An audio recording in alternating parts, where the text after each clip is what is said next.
smell hit me first. Coffee. Fresh coffee. The kind Nora used to make every morning before she got sick. Dark roast. 2 scoops. Just enough to fill the whole kitchen. For 1/2 second, standing there at my own front door with my key still in the lock, I thought I was imagining it. Then I pushed the door open and saw the boxes. My boxes. Or rather, my things inside their boxes. The bookshelves along the east wall. The ones I built myself 32 years ago.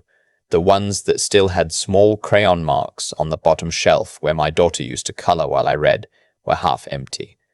My books were stacked in brown cardboard boxes on the floor. My ceramic lamp from the trip Nora and I took to New Mexico in 2003 was wrapped in newspaper and sitting in a box labeled MISC in my son-in-law's handwriting. I stood there in the entryway for a long moment. My coat was still on. My car keys were still on. My car keys were still on my hand. "Dad?" My daughter's voice came from the kitchen. "You're home early." "Early?" I was home early. In my own house. "I'm Harold Sutton. I'm 64 years old, retired after 31 years as a high school history teacher in Columbus, Ohio. And at that moment, I was standing in the house I had paid off, the house my wife and I had raised 2 children in, the house where my wife had died in the bedroom upstairs.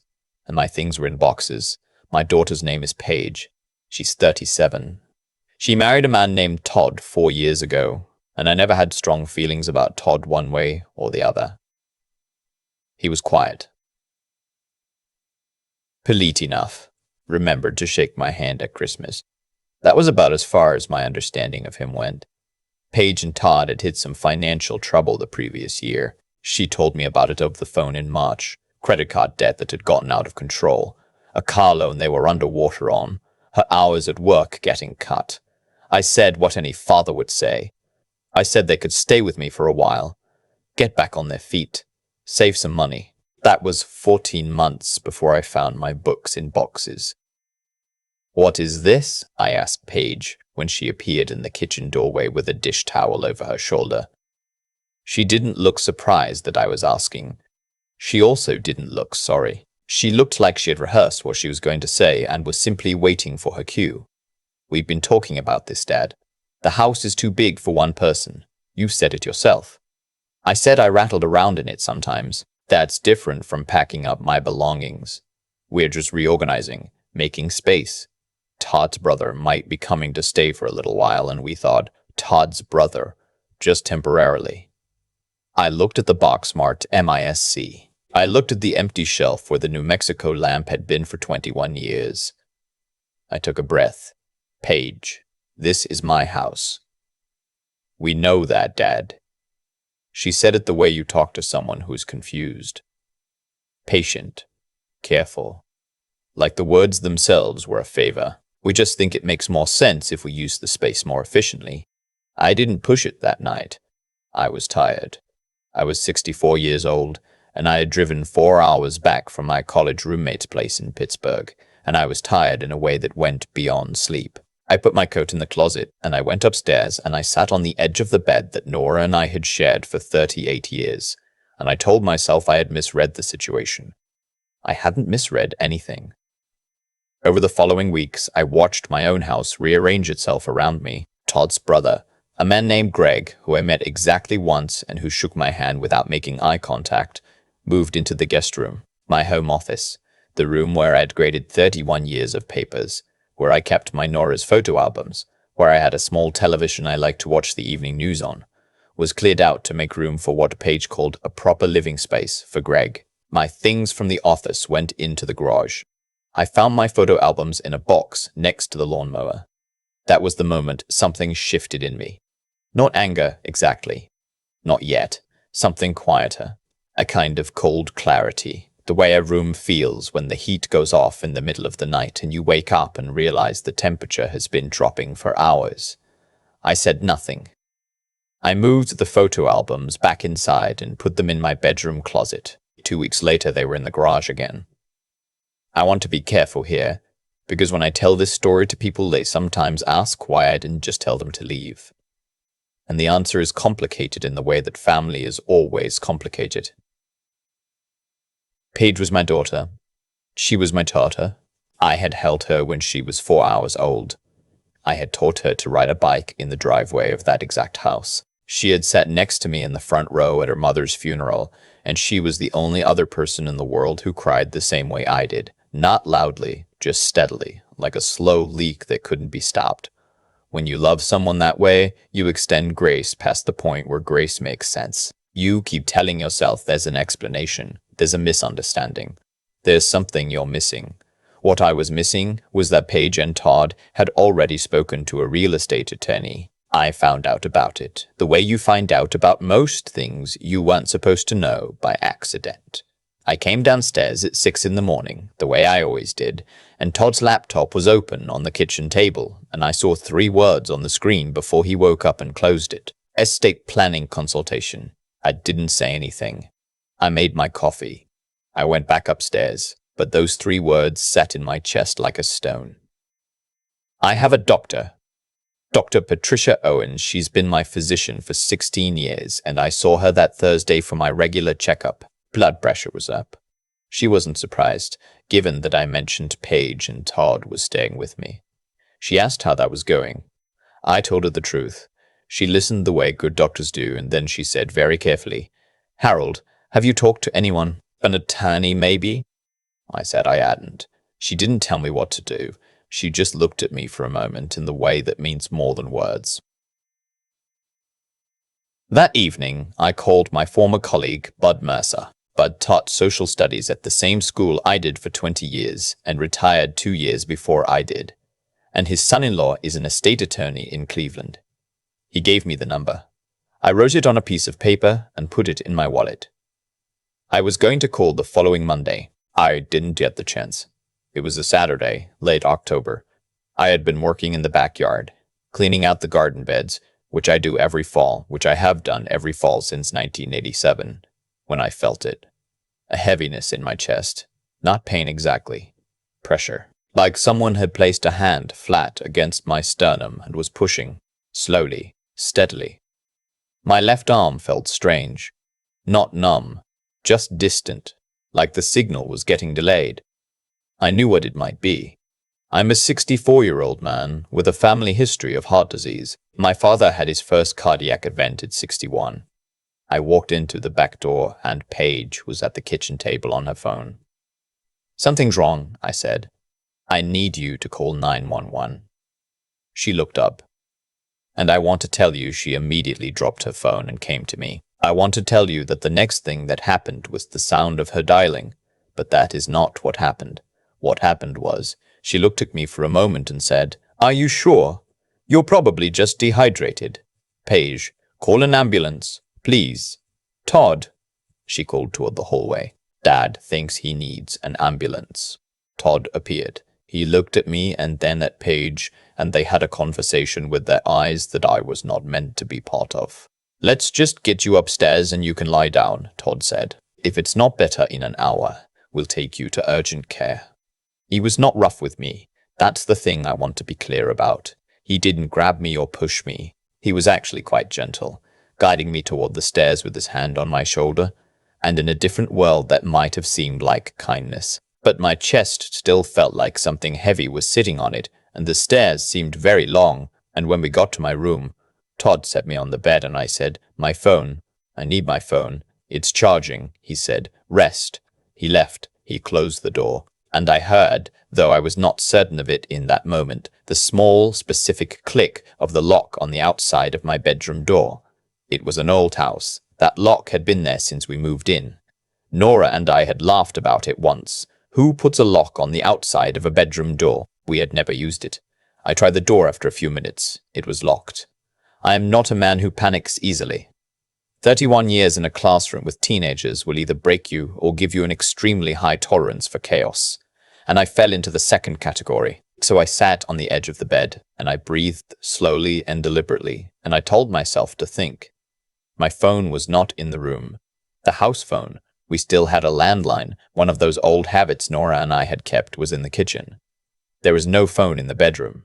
The window, I was on the second floor, but the roof of the back porch was directly below the bedroom window, and from there, it was maybe a 6-foot drop to the yard. Possible, maybe, for a younger man. less advisable for a 64-year-old with chest pressure and a compromised left arm. I thought about my neighbor. Frank Delgado had lived next door for 11 years. He was a retired firefighter, 71, with a vegetable garden that made mine look amateur and a habit of being outside most Saturday mornings. His kitchen window faced my backyard. We waved at each other most mornings over coffee. I went to my bedroom window. I unlatched it and raised it as far as it would go. The October air came in cold and sharp. I looked down at Frank's yard and I could see the light was on in his kitchen. I did something I had never done in my life. I leaned out of my own bedroom window, a 64-year-old retired schoolteacher, and I yelled my neighbor's name. I yelled it twice before the curtain moved. Frank came to his window. He looked up. Even from that distance, I could see his expression change. He held up a hand, wait, and disappeared. I sat back on the edge of the bed. My chest was still heavy. I was counting my breaths the way Dr. Owens had taught me when my blood pressure spiked 2 years ago. In through the nose, out through the mouth, slow and deliberate. I did not know how long it had been since I felt the pressure in the garden. It felt like hours. It was probably 40 minutes. I heard voices downstairs. One of them was Frank's. I heard Paige say something about me being confused. I heard Todd say something about a doctor, urgent care. They were handling it. I heard Frank's voice cut through both of them, flat and very clear, in the tone of a man who spent 33 years walking into buildings that were on fire. He said, "Harold, I'm coming up." The door opened. Frank was there, and behind him, Paige's face was something I had not seen on my daughter before. Not anger, not concern, but something I can only describe as calculation. Like someone watching to see which way a thing is going to fall. Frank looked at me. "Can you walk?" "Yes." "Then let's go." He drove me to Ohio State Wexner Medical Center himself. It was a myocardial infarction, a heart attack, not a major one, what the cardiologists call the ANSTEMI, and I was admitted for 3 days. They put in a stent. They regulated my medications. The nurses were kind.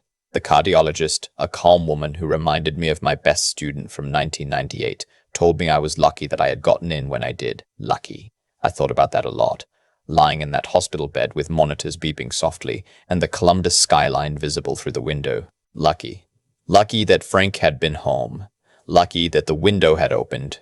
Lucky that I had a neighbor who had the instinct to push past my daughter's excuses and come up the stairs anyway. I called Bud Mercer's son-in-law from the hospital room on the second day. His name was Kevin, and he answered on the third ring, and I told him I was in the hospital and needed to talk to an estate attorney as soon as possible. He came to the hospital that afternoon. What I told him filled 2 hours and several pages of his yellow legal pad. What he told me in return was this. The house was mine, titled solely in my name, and had been since 1991. Paige had no legal standing to sell, transfer, or place any encumbrance on the property without my explicit written consent and co-signature. The consultation she and Todd had with a real estate attorney, which Kevin was able to verify through a colleague, had apparently involved questions about what would happen to the property if I were incapacitated or if I passed without a will. I had no will. Nora and I had meant to do it after she got sick, and then she had passed so quickly, and then the grief had taken up so much space that I simply hadn't. What Paige and Todd had apparently concluded was that if I died without a will, and they were established residents of the property, the probate process might be complicated. I'm not going to use a word worse than that. She's still my daughter. But I want you to understand what I understood lying in that hospital bed. My daughter had watched me tell her I was having a medical event, and she had let Todd lock me in a room. Kevin drew up a will. He also drew up a revised deed that created a revocable living trust, which meant the house would transfer at my death in a way that completely bypassed probate and left Paige with exactly nothing, assuming I chose not to include her, which I did not. I included instead my younger brother's daughter, my niece Claire, who is 29 and responsible, and who had sent me a card and a pot of homemade soup after Nora's funeral with a note that said she was thinking of me and to please call if I needed anything. I had kept that note in my desk drawer for 3 years. The police were also involved. Frank had given a statement while I was in the ER. The detective who came to speak with me on day 2 was a woman named Detective Vasquez, and she was thorough and unhurried, and she listened to everything I said. She told me that what Paige and Todd had done potentially constituted unlawful imprisonment and negligence, possibly criminal negligence, given the medical circumstances. There was an investigation. I will not walk through every step of it because some of it is still more painful than I know how to say.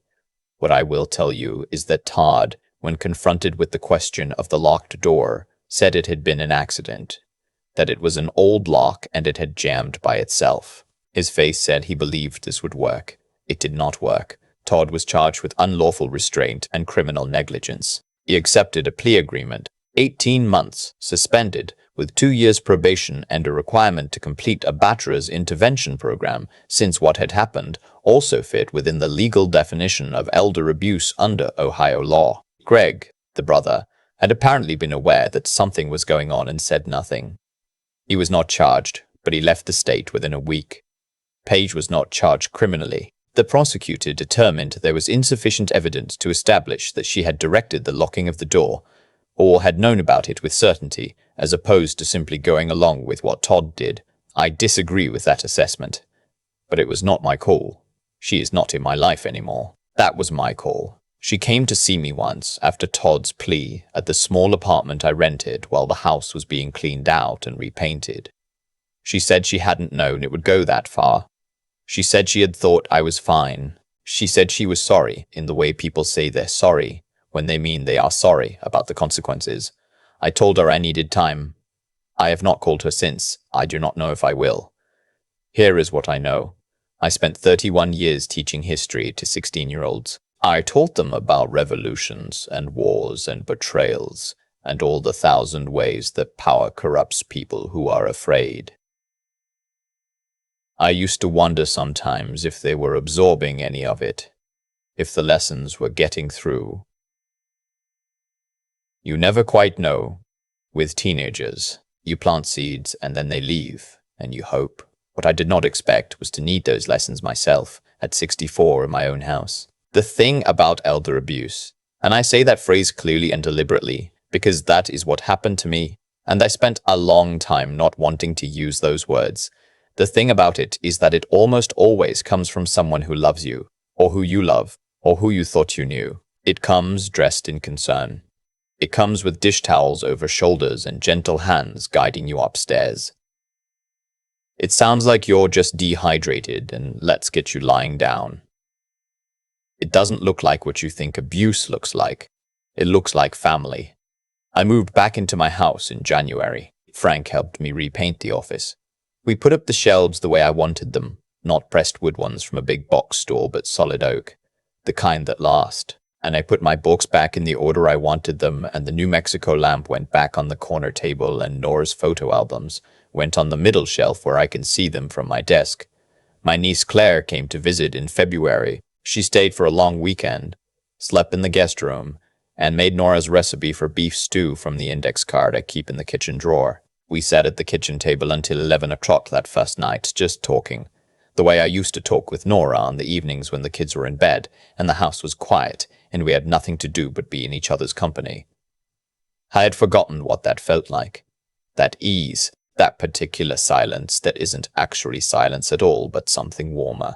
Before she left, she made me promise 2 things. First, that I would keep Dr. Owens's appointment schedule without skipping. Second, that I would call her, not text, call, voice, at least once a week. I have kept both promises. There is a note on my refrigerator now in my own handwriting that I put there the week I moved back in. It says only, "The house knows who it belongs to." Nora would have laughed at that. She always said I was sentimental in the most stubborn possible way. She wasn't wrong. I am 64 years old. I have a stent in my left anterior descending artery and a revocable living trust and a neighbor who pushed past my daughter on a Saturday morning to come up the stairs of my house and help me. I have a niece who drives 4 hours to make beef stew from an index card. What happened to me happened in a house in Columbus, Ohio. But I have heard from people since telling their own versions of this story. The things moved without asking, the room that changes. The quiet accumulation of small takings that don't seem like much individually until the day you stand in your own living room and realize that everything that made it yours has been packed into boxes.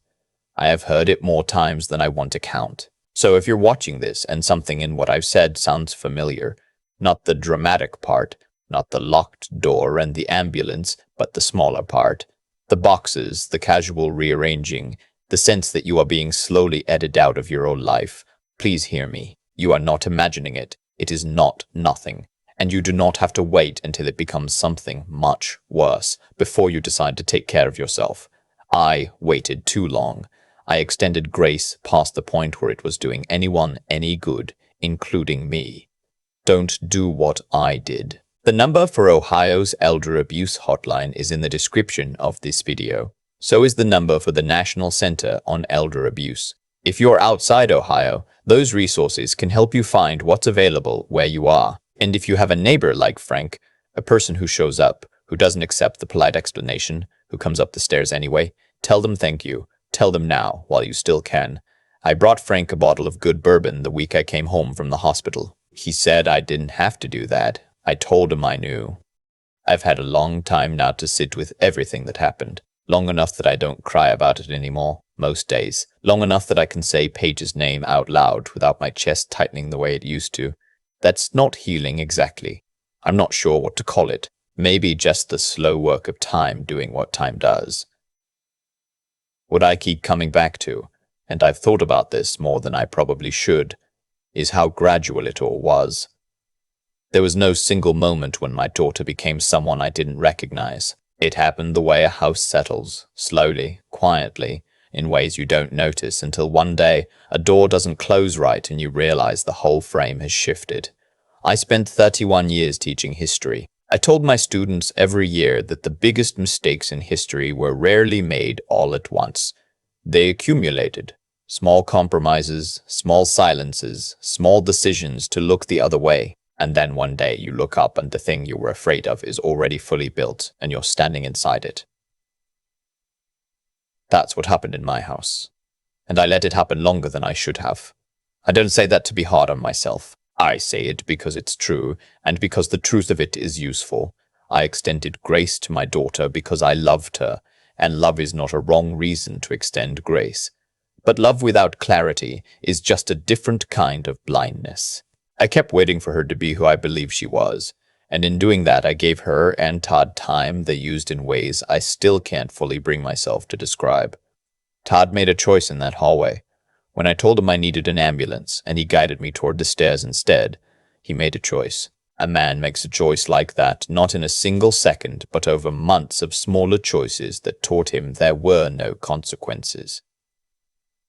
I had taught him that. Every time I said nothing about the boxes, about the office, about the photo albums in the garage, I was teaching him that my house had no real owner anymore. The consequences came.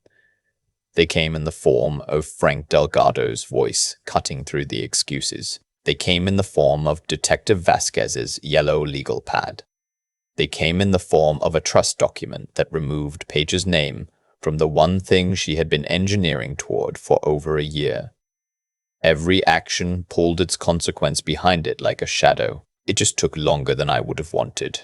What I believe now, not from any doctrine, not from anything I was taught to believe, just from 64 years of living and watching, is that character is not what people say they are. It's not even what they intend. It's what they do in the moment when they think the cost of doing the right thing is too high. Todd thought the cost was too high.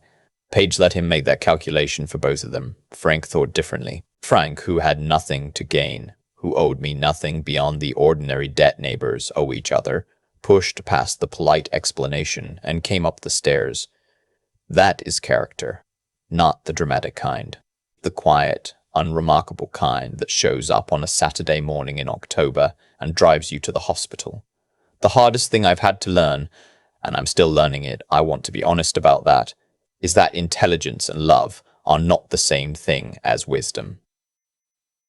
I was educated. I cared about my family deeply, and I still missed what was happening in my own house for 14 months. Wisdom, I think, is the willingness to see clearly even when clarity is painful. even when it costs you something. I was not willing to do that soon enough. I am trying to be willing now, every day.